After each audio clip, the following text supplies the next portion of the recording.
अछू के आइल बड़ो नचनिया के नहालो ये राजा जी। नमस्ते प्रणाम, हम गीतकार दुर्गेश विदर्दी और आज धनंजय धड़कन के गाना पर सरस्वती पूजा वाला गाना लिखले बनी। भक्ति गाना है सरस्वती पूजा वाला, तो आप सबके मुखड़ा सुनावे जा रहल बनी।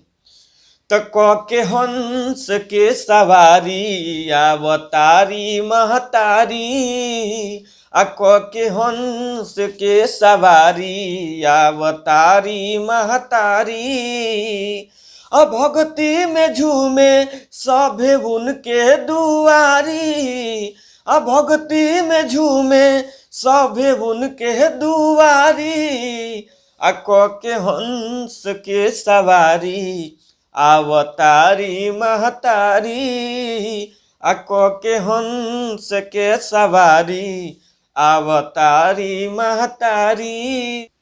तो ई रला मुखड़ा आप सबके सुना देनी है। अब अंतरा सुना जा रहल बनी कि फिल्मी ये स्टार होखे चाहे कोनो गायक, आज करा के चाह देली बन जाला नायक। हो फिल्मी ये स्टार होखे चाहे कोनो गायक, आज करा के चाह देली बन जाला नायक। उन्हीं से दुखवा आपन कहब हम सारी, उन्हीं से दुखवा आपन कहब हम सारी, क के हंस के सवारी अवतारी महतारी, क के हंस के सवारी अवतारी महतारी। तो ई रला अंतरा।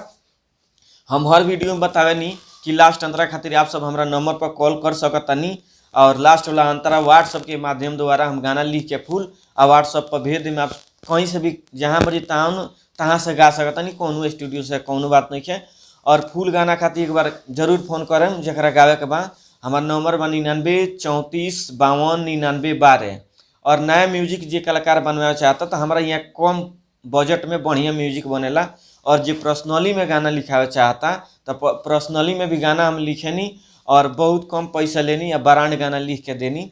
तो चली, और हम रिकॉर्डिंग जो करावे चाहता तो बालाजी रिकॉर्डिंग स्टूडियो जादूपुर बाजार गोपालगंज बिहार में हमारे स्टूडियो बा। तो आप सब आई, 24 घंटा सेवा उपलब्ध बा, रहे खाए के फुल व्यवस्था बा, रहे खाए के पैसा ना लगेला। हमारे स्टूडियो में आई आ ब्रांड से ब्रांड गाना हमारा यहाँ रिकॉर्डिंग कराई और हमरा से जुड़ल रही। चली ये चैनल के सब्सक्राइब करी, लाइक करी, कमेंट करी और दबा के शेयर करी।